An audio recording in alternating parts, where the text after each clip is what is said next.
శ్రీమాత్రే నమః. అందరికీ నమస్తే అండి. Welcome back to Lakshmi home maker 99 ఛానల్కి స్వాగతం అండి. మనకి 2 రోజుల్లో దేవీ నవరాత్రులు రాబోతున్నాయి కదండి. ప్రతి ఇల్లాలు ఈ దేవీ నవరాత్రుల్లో భక్తి శ్రద్ధలతో చక్కగా 2 పూటలు దీపారాధన అయితే చెయ్యాలి. మీరు అమ్మవారికి కుంకుమ పూజ చేయకపోయినా సరే, మీరు నియమనిష్టలు లేకపోయినా సరే, భక్తితో ఈ 9 రోజులు దీపారాధన చేసిన చాలా చాలా మంచిదండి. 2 పూటలు చేసుకోండి, ఓకేనా. అయితే కుంకుమ పూజ చేసేటప్పుడు ఎటువంటి నియమాలు పాటించాలి, కుంకుమ పూజ ఎలా చేయాలి, అలాగే ప్రతి వాళ్ళకి ఏదో ఒక సమస్య అయితే ఉంటుంది కదండి. వివాహం అవ్వకపోవడం, అలాగే మన పిల్లలు సరిగ్గా చదవకపోవడం, అలాగే దీర్ఘాయుస్సు కోసం, అలాగే మంచి సౌభాగ్యం కోసం లలిత సహస్రనామాల్లో ఉండవలసిన నామాలు నేను చదువుతూ ఎక్స్ప్లెయిన్ చేస్తూ ఉంటానండి.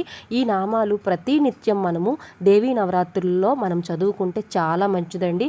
అయితే ఒక్కొక్కరికి ఒక్కొక్క సమస్య ఉంటుంది. అయితే లలిత సహస్రనామం వస్తే ప్రతి నిత్యం పఠిస్తే చాలా మంచిదండి.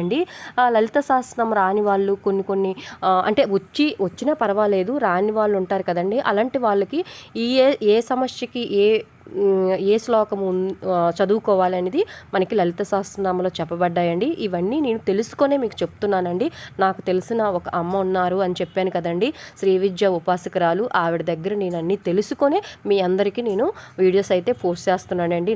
నాకు తెలిసినవి కాదండి, ఆవిడ చెప్తుంటే అవన్నీ నేను చేస్తూ మీ అందరికీ చెప్తున్నానండి. అయితే కుంకుమ పూజ చేసేటప్పుడు ఖచ్చితంగా మనము మృగముద్రతో చేయాలి. ఇప్పుడు నేను ఏ విధంగా చేస్తున్నానో అలాగ చెయ్యాలి. మృగముద్ర అంటే ఉంగరపు వేలు, మధ్య వేలు, బ్రొటన వేలు పట్టుకొని మనం కుంకుమ అనేది చేయాలి. పుష్పము వేసేటప్పుడు కూడా, పువ్వులు వేసేటప్పుడు కూడా మనము అలాగే స్వామివారికి వేస్తే చాలా మంచిది. అలాగే అమ్మవారికి కుంకుమ పూజ కూడా మృగముద్రలో చేసుకోండి, ఓకేనా. మీకు క్లారిటీ వచ్చింది అనుకుంటున్నాను. అలా చేసుకుంటే చాలా చాలా మంచిదండి. కుంకుమ పూజ చేస్తూ మీరు మీ సమస్య అంటే వివాహం కోసం కానీ, పిల్లల చదువుల కోసం కానీ, దీర్ఘాయుస్సు కోసం కానీ, ఇప్పుడు ఆరోగ్య సమస్యతో బాధపడే వాళ్ళు, అలాగే మనకి సౌభాగ్యం కోసము, ఐశ్వర్యం కోసము కొన్ని నామాలు ఉన్నాయండి లలిత సహస్రనామంలో. అవి చదివి వినిపిస్తాను. ఏవైనా తప్పు ఉంటే కింద కామెంట్ బాక్స్లో నాకు పోస్ట్ చేయండి.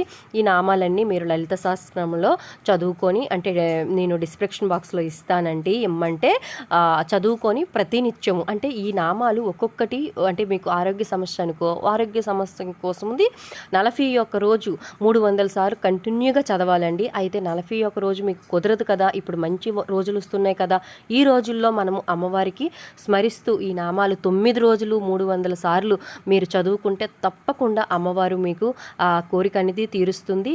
అలాగే ఈ చదువుకునేటప్పుడు అమ్మవారికి పానకం, వడపప్పు అనేది ఖచ్చితంగా మనము సమర్పించాలి. ఆ నామం ఏంటనేది, ఫస్ట్ నామం వివాహం కోసం అండి. ఆ నామం నేను చెప్తాను.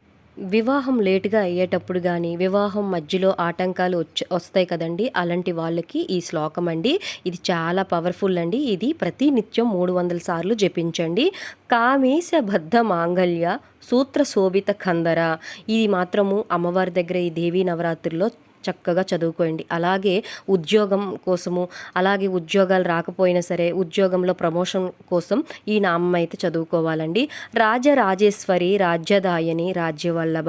ఈ నామం అయితే ఉద్యోగంలో ప్రమోషన్ కోసము చక్కగా మనము 300 సార్లు ప్రతి నిత్యము చదువుకోవాలండి. అయితే చాలామందికి పుత్ర సంతానం ఉండదు కదండి, అలాంటి వాళ్ళకి ఈ నామం అండి. కామేశ్వర ముఖాలోక కల్పిత శ్రీ గణేశ్వర. ఈ నామం అయితే ఎవరికైతే పుత్ర సంతానం ఉండదో అమ్మవారి దగ్గర కూర్చొని 41 రోజు ప్రతిరోజు 300 సార్లు జపించాలండి. అయితే ముఖ్యంగా నవరాత్రుల్లో ఈ నామాలు చేసుకుంటే మంచి ఫలితం అయితే వస్తుందండి, ఓకేనా. ఇలా అయితే చదువుకోండి. అయితే మనకి శివుడు అనుగ్రహం కోసము, అలాగే మనకి ఐశ్వర్యం కోసం చదువుకోవాల్సింది ఇంకొక శ్లోకం అండి. శివదూతి శివారాధ్య శివమూర్తి శివంకరి. ఈ నామం కూడా మనము ప్రతినిత్యం చదువుకోవాలి.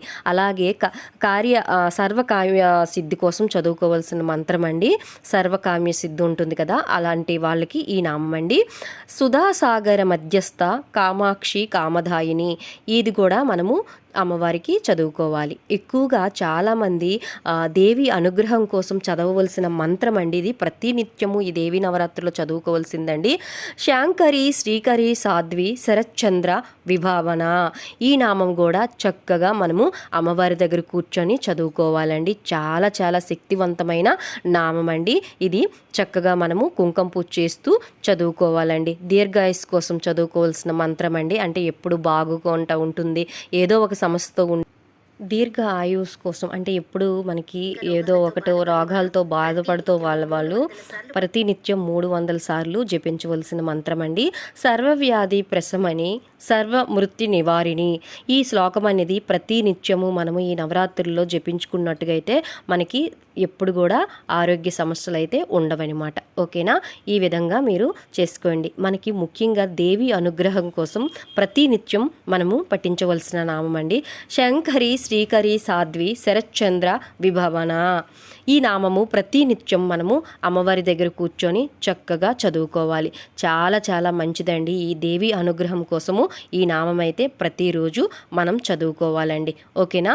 ఏవైనా తప్పు ఉంటే కింద కామెంట్ బాక్స్లో పోస్ట్ చేయండి.